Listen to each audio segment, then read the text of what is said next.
여호와는 나의 목자니 내가 부족함 없으리로다.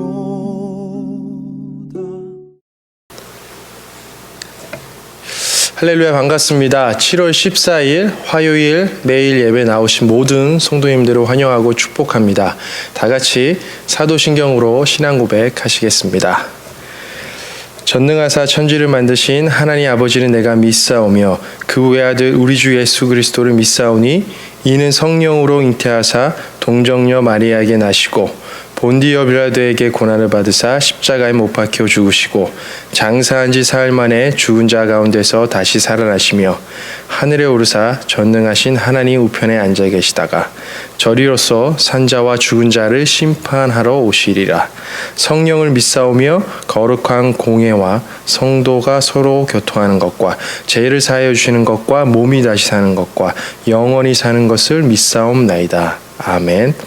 다 같이 새 찬송가 449장, 통일 찬송가 377장 예수 따라가며 1절, 2절, 5절만 찬송하시도록 하시겠습니다.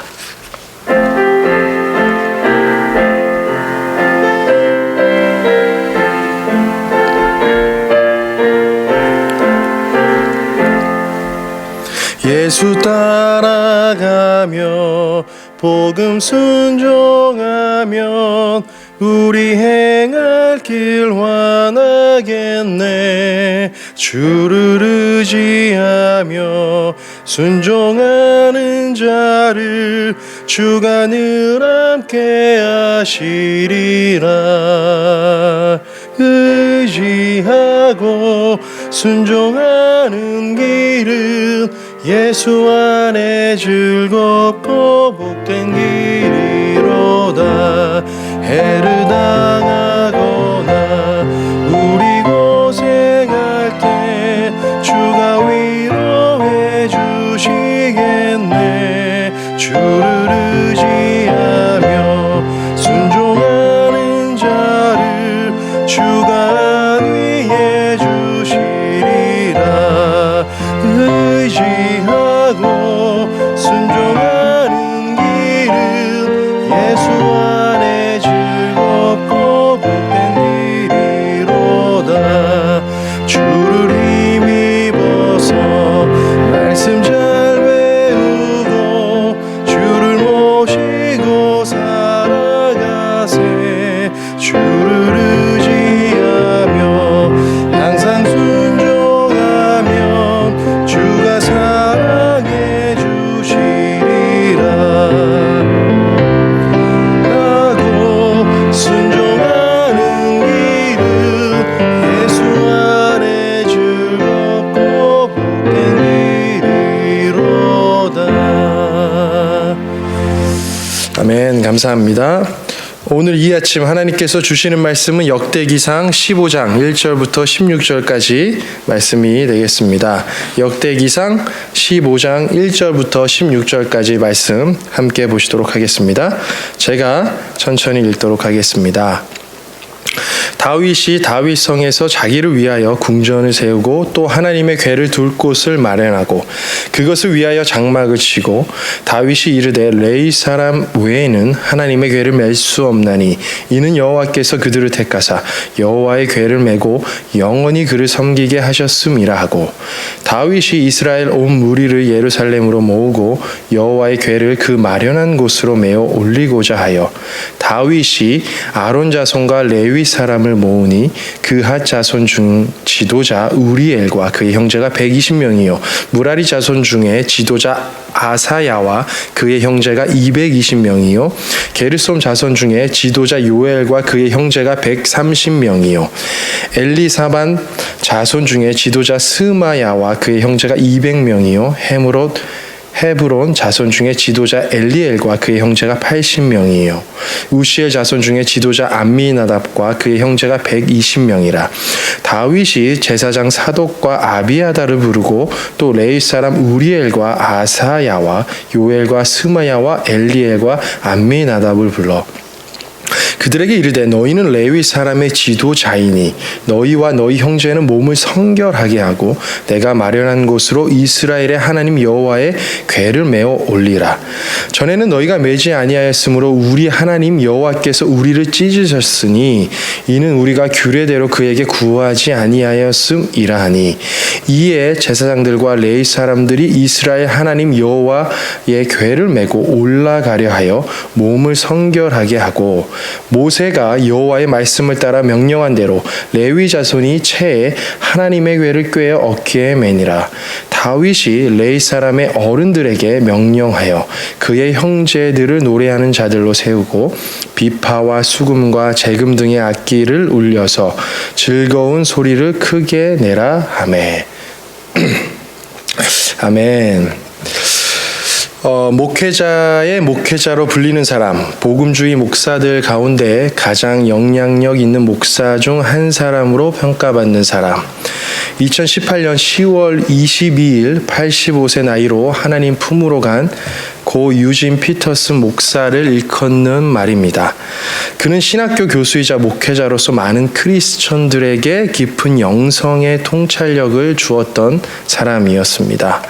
그의 저서 중 한국어로 번역된 다윗, 현실의 뿌리 박은 영성이라는 책이 있습니다. 사무엘 상하를 기본 틀로 20개의 에피소드로 구성되어 있습니다. 유진 피터슨 목사는 이 책에서 다윗은 평범한 사람이라는 점에 주목합니다. 잠시 다윗의 인생을 생각해 볼까요? 다윗의 첫 등장. 그는 제사장도 아니었고 그렇다고 선지자도 아니었습니다. 그때 당시 위대한 선지자 사무엘이 방문했을 때조차 이새가 자랑스럽게 자식들을 소개할 때 빠져도 될 만큼 그렇게 큰 주목을 받는 사람이 아니었습니다.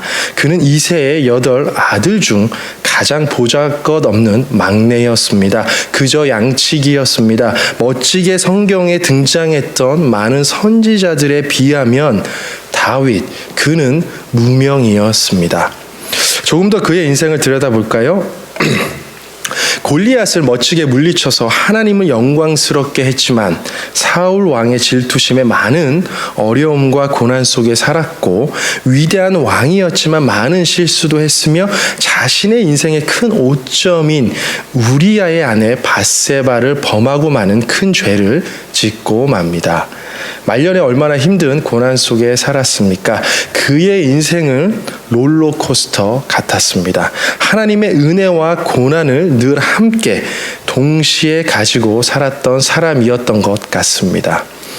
이러한 점에서 유진 피터슨 목사는 다윗이야말로 현실에서 하나님 백성답게 살고자 하는 저희들에게 하나님 백성의 정체성과 사명 그리고 신앙의 올바른 영성을 갖고자 하는데 아주 적절한 모델이라고 강조합니다.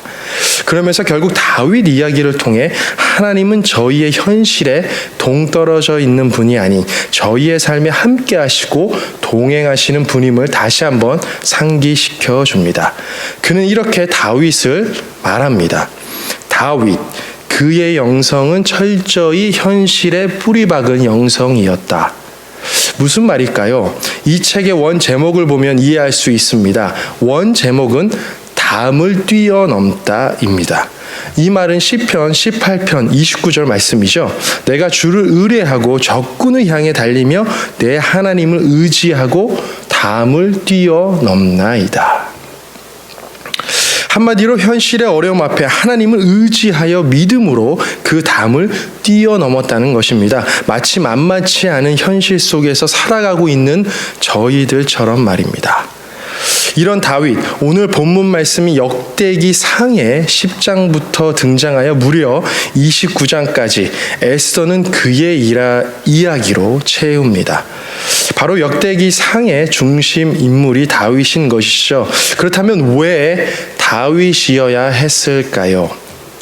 에스라가 역대기서를 쓴 이유와 상당히 연관이 있습니다. 이미 토요 예배 영상 때 담임 목사님께서 잘 설명을 해주셨죠. 제가 다시 한번 강조하고자 합니다. 130년 전 바벨론에게 망했던 유다라는 나라는 어떠한 나라인지, 그 뿌리가 어디서부터 시작되었는지, 진정한 유다의 왕은 누구신지 에스라는 포로 귀환한 백성들에게 알려주고 싶었던 것이었습니다. 누구입니까? 바로 족보를 통해 확인하지 않았습니까? 아담을 지으신 창조주 하나님, 왕 중의 왕이신 하나님, 그의 나라는 바로 다윗의 왕조로 대표되는 것이죠. 다윗이야말로 하나님 대리 통치자라고 알려주고 싶었던 것이었습니다. 담임 목사님께서 말씀하셨듯이 정치의 지도자가 아닌 신앙의 지도자였던 것이죠. 그리고 다윗 하면 빼놓을 수 없는 단어가 있습니다. 무엇입니까? 바로 예배입니다.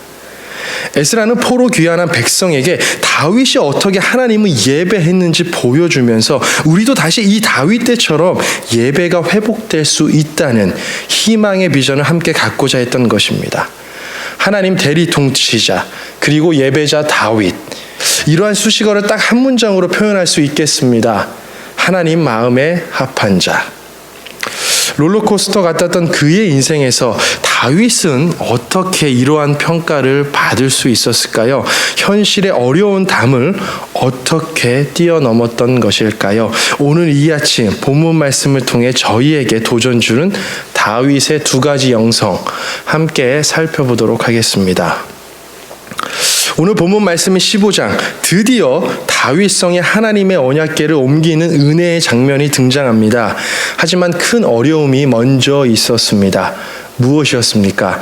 언약궤를 옮기는 첫 번째 시도에서 우사가 죽는 사건이 있었습니다. 특이하게도 역대기상에는 다윗의 두 가지 실패한 일을 기록하는데 그중 하나가 바로 13장에 기록된 이 우사의 사건입니다. 그리고 또 하나가 등장합니다. 무엇일까요? 제가 퀴즈로 남겨놓겠습니다. 21장에서 확인하실 수 있습니다. 첫 번째 언약궤를 옮기는 과정에서 왜 다윗이 언약궤를 다윗성에 옮기고자 했는지 그 목적을 이미 살펴보았습니다. 이 목적이 사울 왕과 다윗의 차이점이었죠. 잘 기억이 안 나신다고요? 그렇다면 저번 주 토요일 담임 목사님 예배 영상을 다시 한번 보시면 되겠습니다. 그리고 저희는 또한 다윗이 얼마나 성실과 열심을 다해 이 첫 번째 언약궤를 옮기는 시도를 준비했는지 보았습니다. 다시 한번 저는 이 부분을 간단하게 정리해 보고자 합니다. 이스라엘 최남단 경계인 이집트의 시올 시내에서부터 최북단 하맛 어기까지 온 이스라엘을 불러 모읍니다. 이것은 쉬운 일이 아니었습니다. 왜냐하면 하나님의 궤가 있던 곳에서 예루살렘까지는 대략 14km 떨어져 있었는데 문제는 그때 당시 지형이 완만하지 않았기 때문입니다. 하지만 다윗, 모든 백성이 함께한 이 큰 종교 행사에 최고로 준비합니다. 자, 그리고 새 수레까지 만들고 우사와 아이호가 이 수레를 몰게 합니다. 이 두 사람은 누구였습니까? 바로 그동안 언약궤가 보관되었던 장소의 원래 주인인 아비나답의 후손들이었습니다. 완벽한 모습, 완벽한 준비였습니다. 다윗 입장에서는 분명 그러했습니다. 행진이 시작할 때 다윗과 온 이스라엘 백성은 마음 다해 하나님을 찬양하며 기뻐하지 않았습니까? 하지만 예상하지 못했던 큰 어려움이 다윗과 온 이스라엘 백성의 계획을 멈추고 맙니다. 바로 우사가 죽고 만 것이죠. 우사의 죽음, 여러분, 하나님이 너무 하신 것 같습니까? 우사의 죽음에 대해 유진 피터슨 목사는 이렇게 묵상합니다. 우사는 하나님을 상자에 넣어 가두고 세상 오물이 묻지 않도록 하나님을 지킬 책임이 자기에게 있는 양 나섰던 사람이었다. 소가 비틀자 법궤를 고정시키려고 손을 뻗은 행동은 순간적인 실수가 아니라 우사가 스스로 자신을 법궤를 관리하는 사람이라고 여긴 오랜 망상이 자연스레 나온 것이다. 모세의 명령에 따라 법궤는 사람의 손으로 만져서는 안 되는 것이었습니다. 법궤에 부착된 고리에 막대기를 끼워서 운반해야 했는데 우사는 떨어질까 염려해 만졌던 것입니다. 고 유진 피터슨 목사는 우사를 거룩한 번지를 고려하지 않은 채 무턱대고 효과적 반범론만을 받아들이는 그리스도인들의 대표적인 모습을 보여준다고 꼬집습니다. 이 비극적인 죽음으로 인해 다윗의 기대는 실망으로 변했고 그의 기쁨은 화로 변했습니다. 그리고 다윗은 두려워했습니다. 하나님의 궤를 옮기고자 했던 그는 이제 내가 어떻게 하나님의 궤를 내가 있는 곳으로 옮길 수 있겠는가라며 무서워합니다. 무엇이 문제였을까요? 어디서부터 잘못되었을까요? 단순히 우사가 죽었기 때문이었을까요? 다윗은 경솔했습니다. 이 법궤에 대한 하나님의 정확한 명령에 무지했습니다. 대표적인 예가 부적절한 언약궤의 운송 방법을 택한 것이죠. 다윗은 경솔하게도 블레셋의 미신적 풍습을 단습하고 있었습니다. 사무엘상 4장부터 6장은 실로에 보관되어 있던 언약궤의 비극적인 스토리를 보여줍니다. 특히 6장을 보시면 블레셋이 언약궤 때문에 다고 신상이 무너지고 사람들에게 악종이 생기는 저주를 두려워합니다. 그래서 그들은 이 법궤를 이스라엘로 다시 돌려보내기로 결정을 하죠. 어떻게 블레셋은 하나님의 궤를 벳세메스로 옮깁니까? 바로 수레였습니다. 하나님의 말씀에 철저히 무지했던 블레셋은 하나님의 언약궤를 수레로 옮겼던 것입니다. 아이러니하게도 하나님의 뜻을 묻기 위해 언약궤를 자신의 성으로 옮기고자 했던 다윗은 정작 이 언약궤를 어떻게 다루어야 하는지, 어떻게 옮겨야 하는지 제대로 하나님께 묻지 않았던 것이었습니다. 이스라엘 지도자 다윗이 이렇게 무지했는데 그러면 그를 따랐던 이스라엘 백성은 알고 있었을까요? 슬프게도 함께 무지했던 것 같습니다. 언약궤와 이스라엘의 거룩하신 하나님 사이의 관계를 올바르게 인식하지 못했습니다. 하나님께서 모세를 통해 주셨던 그 명령을 제대로 알고 있지 못했습니다. 좋은 목적에 열심히 하나님의 진리와 맞지 않을 때 어떻게 되는지 보여주었던 것이죠. 결국 이 언약궤는 어디로 가게 됩니까? 잘 아시다시피 레위인의 문지기였던 가드 사람 오벳 에돔 집에 머물게 됩니다. 약 3개월 동안 하나님께서 오벳 에돔의 가족에게 복을 내리심으로 본래의 이 언약궤가 가지고 있던 상징을 보여줍니다. 하나님이 함께 하시면 저주가 아니라 축복인 것입니다. 죽음이 아니라 생명인 것입니다. 든든한 보호자 하나님이 함께 하시면 근심과 걱정이 아닌 기쁨과 평안입니다. 다윗이 언약궤를 옮기고 난 후 상상했던 모습 아니었을까요? 그토록 자신이 바랬던 바램이지 않았을까요? 사랑하는 오클랜드 성도 여러분, 3개월 동안 언약궤를 통해 오벳 에돔에 임한 하나님의 축복을 보면서 들으면서 다윗은 무엇을 했을까요? 저는 확신할 수 있습니다. 그는 다시 하나님의 말씀을 찾았습니다. 이것이 오늘 본문 말씀을 통해 하나님께서 저희에게 도전 주시는 다윗의 첫 번째 영성입니다. 상상하지 못했던 이 현실의 벽 앞에 다윗은 다시 하나님의 말씀을 찾았습니다. 다윗은 이 어려움 앞에 그저 자신의 뜻대로 해결해 보려고 하지 않았습니다. 비록 자신의 감정이 상해 화를 내었지만 다윗은 자신의 실수를 돌아보며 다시 하나님의 말씀을 찾았습니다. 조상들에게 주셨던 이 언약궤의 의미가 무엇인지, 이 법궤를 어떻게 다루어야 하는지 그는 다시 정확하게 하나님의 말씀을 찾고 읽었습니다. 언약궤를 옮기기 전 경솔하게도 하나님께 묻지 않았지만 이제는 실수를 거울 삼아 하나님께 묻는 것이죠. 주님, 당신의 문제는 죽음이 아니라 생명 아닙니까? 어째서 이러한 큰 어려움이 저와 이스라엘 백성에게 임했습니까? 가르쳐 주십시오. 제가 듣겠습니다. 다윗의 영성, 그 첫 번째, 바로 현실의 어려움 앞에 다시 하나님의 말씀을 찾은 것입니다. 말씀을 찾는 것은 창조주 구원자 하나님을 찾는 것입니다. 이러한 다윗의 영성이 이 어려운 시기 모든 성도님들에게 충만히 임하시길 축복하며 기도합니다.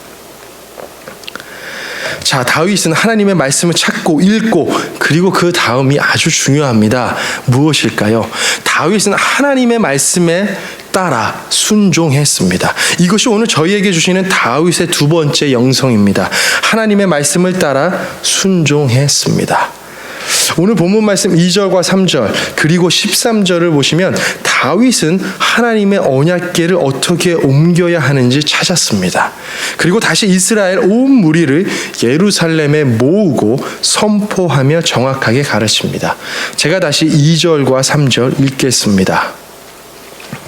다윗이 이르되 레위 사람 외에는 하나님의 궤를 맬 수 없나니 이는 여호와께서 그들을 택하사 여호와의 궤를 메고 영원히 그를 섬기게 하셨음이라 하고 다윗이 이스라엘 온 무리를 예루살렘으로 모으고 여호와의 궤를 그 마련한 곳으로 메어 올리고자 하여. 그리고 본문 13절 제가 다시 한번 읽도록 하겠습니다. 전에는 너희가 매지 아니하였으므로 우리 하나님 여호와께서 우리를 찢으셨으니 이는 우리가 규례대로 그에게 구하지 아니하였음이라 하니. 처음 언약궤를 옮기고자 했을 때와 같이 다윗은 다시 온 이스라엘 백성을 불러 모읍니다. 하지만 지금은 다른 것이죠. 하나님의 말씀과 함께 모입니다. 첫 번째 시도에서 레위 사람을 그저 참석자로 인식했던 다윗은 이제는 정확하게 그들의 임무를 찾았고 알려줍니다. 오늘 본문 말씀 4절부터 10절이죠. 다윗이 모세 언약에 얼마나 충실했는지 보여줍니다. 첫 번째 그룹들 그앗, 고앗이죠. 무라리, 게르솜은 레위인들을 구분하는 기본 족보 가계입니다. 주목할 것은 고앗 자손들이 언약궤를 돌보고 운반하는 책임이 있다는 것입니다. 이 내용은 민수기 4장에서 자세하게 확인하실 수 있습니다. 다윗은 정확히 이 내용을 찾았고 가르치고 그리고 순종했습니다. 그리고 그는 마지막으로 레위인들에게 자신을 성결하라고 권면합니다. 이것 또한 정확한 하나님의 명령이었습니다. 레위인들은 하나님의 일을 수행하기 앞서 반드시 자신을 거룩하게 해야 하는 의무가 있었습니다. 첫 번째 시도에서 볼 수 없었던 새로운 다윗의 모습을 발견하게 됩니다. 블레셋의 미신적 방법에서 이제는 모세를 통해 주어진 하나님의 말씀에 따라 순종합니다. 어떻게 해요? 다윗 자신 혼자만 아닌 공동체적으로 이 하나님의 말씀을 이스라엘 백성 모두 다 함께 순종할 수 있도록 이끌어 주면서 말입니다. 비록 자신이 이스라엘 왕이지만 진정한 왕이 있음을 선포하는 것입니다. 무엇을 통해서요? 말씀을 순종함으로 하나님이 이스라엘의 진정한 왕이심을 선포하는 것입니다. 하나님의 대리 통치자의 모습을 볼 수 있습니다. 그리고 이 다윗 순종의 모습은 언약궤의 본질을 이스라엘 백성에게 그리고 저희에게 다시 한번 상기시켜 줍니다. 언약궤 안에 무엇이 들어 있었습니까? 모세가 받았던 두 돌판이 있었습니다. 그리고 일반적으로 저희는 광야에서 먹었던 만나와 아론의 지팡이가 있다고 생각합니다. 사실 만나와 아론의 지팡이에 대한 부분은 약간의 다른 신학적 견해들이 있습니다. 어찌되었든 모세가 받았던 중요한 두 돌판, 무엇을 상징합니까? 하나님과 이스라엘 백성의 언약의 상징인 것이죠. 모든 인생 가운데 하나님이 진정한 왕이심을 선포할 수 있는 이스라엘 백성 그리고 저희가 순종해야 할 말씀 아니겠습니까? 단순히 지금 다윗이 언약궤를 옮기는 행위는 그저 이스라엘 백성, 이스라엘 자녀이기 때문에 그리고 해야 할 일이기 때문에 하는 것이 아닌 것이죠. 이스라엘 나라는 하나님의 법, 그분의 말씀을 중심으로 그분의 왕되심을 인정하고 순종하며 살겠다는 것입니다. 이것이 예배 아니겠습니까? 하나님을 주인으로 인정하는 고백, 그분의 삶을 주인으로 모시는 행위, 그분 말씀대로 따라 살겠다고 다짐하는 시간, 이 시간이 참된 예배의 시간 아니겠습니까? 다윗은 이렇게 살겠다는 것입니다. 그거 지금 하나님께서 다윗을 통해 이루어 가시는 것이죠. 어떻게 해요? 순종하는 다윗을 통해 정확히 그분의 말씀에 따라 이루어 가십니다. 저희가 말씀에 따라 순종하면 하나님께서 역사하십니다. 그리고 이때 저희 인생 가운데 하나님이 진정한 주인, 왕 되심을 볼 수 있습니다. 삶의 주관자 되심을 알 수 있는 것입니다. 사랑하는 오클랜드 성도 여러분, 저희도 다윗과 같이 하나님 마음에 합한 자가 될 수 있다고 저는 믿습니다. 언제 이러한 역사가 일어날 수 있을까요? 다시 한번 다윗이 붙잡았던 두 가지 영성, 바로 말씀을 찾고 붙잡고 순종할 때입니다.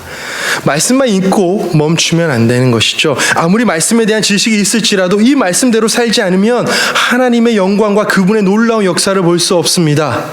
네, 말씀 따라 순종하는 삶 정말 쉽지 않습니다. 그럼에도 불구하고 쉽지 않지만 말씀대로 살아가려고 발버둥칠 때, 이때가 하나님 백성으로서 사명과 정체성을 가질 수 있는 것입니다. 말씀에 하나님의 능력이 있습니다. 이 능력의 말씀을 붙잡고 힘들고 어려운 현실의 담을 뛰어넘을 수 있는 것입니다.